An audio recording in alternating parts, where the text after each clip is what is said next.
The Museum of Discovery and Science is proud to bring you Wise Bodies, an innovative HIV/AIDS awareness and prevention program presented by AIDS Healthcare Foundation.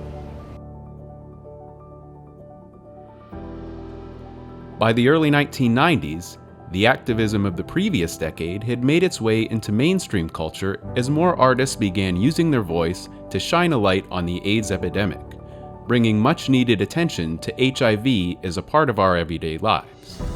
I would now become a spokesman for the HIV virus because I want people and young people to realize that they can practice safe sex. And sometimes you're a little naive about it and you think it could never happen to you. When the positive HIV status of beloved figures like Magic Johnson and Freddie Mercury were revealed to the public, it helped put a familiar face on the disease rather than the stigma of previous media coverage.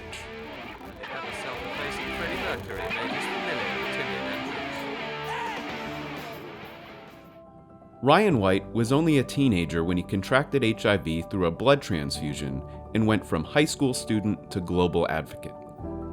Although he died at 18, the Ryan White CARE Act, named in his memory, still helps people living with HIV today.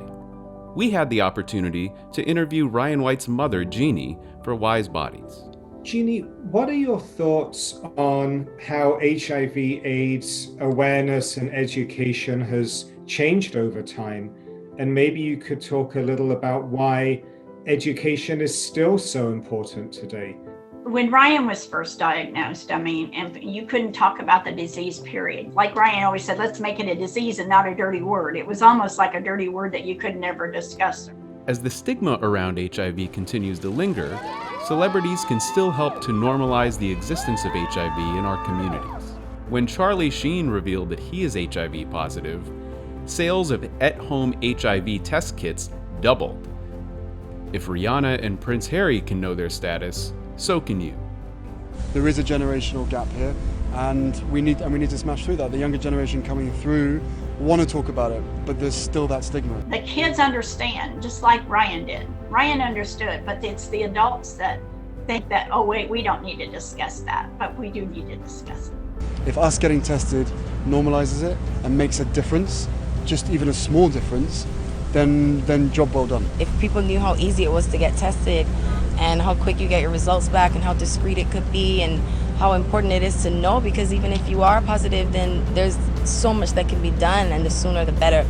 I don't think people are aware of how much progress has been made. It's important that we start to normalize living with HIV. It's a normal disease like anything else. Diabetes, hypertension, you've heard me say it. And so we need to encourage some of our filmmakers to just have roles where, one of the actors just happens to be living with HIV, so people could see real people living with HIV, right?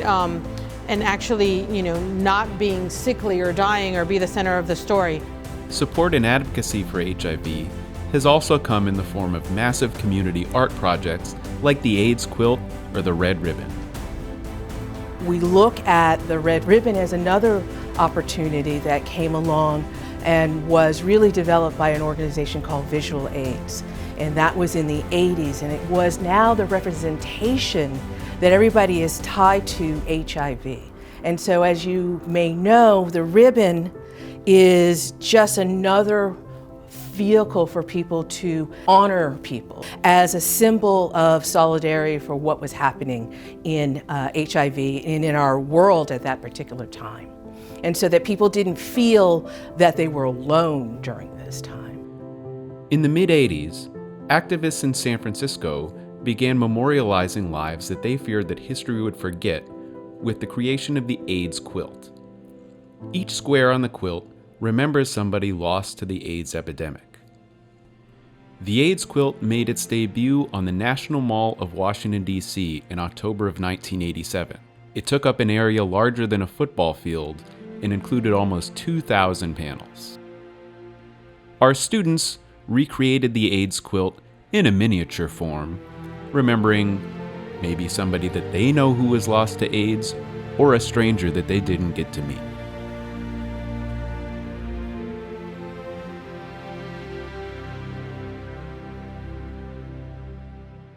my advice to you is to know your status, consider how you can be of service to your community and others, and really talk to your friends, your colleagues, and even your family if you feel comfortable about knowing their status as well. Kids can be heroes. Kids can be heroes, and kids can have a purpose in their own life and take that purpose. I mean, if you believe in something, then go for it. You're absolutely right, and it is so rewarding to see so many teens taking a stand and having a voice. We need new, younger, vital blood coming into the system for research and development, and people that are interested in the social sciences. What other careers can help stop the spread of HIV? Lots of different careers can help stop the spread of HIV, and lots of different careers have participated in the care of HIV. Social workers, case managers, public health individuals, epidemiologists, pretty much anybody in the health fields can impact HIV. Until we have a cure and a vaccine, the only way to manage this is through prevention activities, through education, and then also, as I've mentioned, recruiting new people into the field to help us fight what is truly still a deadly disease if it goes untreated. And part of what AHF covers is so many different avenues, from pharmacy, healthcare, health insurance. We've got advocacy wings. We also now have things with housing.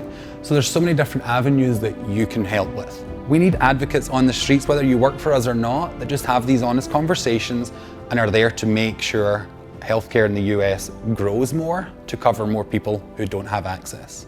I would highly recommend looking into internships, looking into your curricula in your colleges. And public health is more often than not the degree, infectious diseases. If you're interested in medical school or being a nurse practitioner, there are any number of specialties that you can look into in your individual college curricula.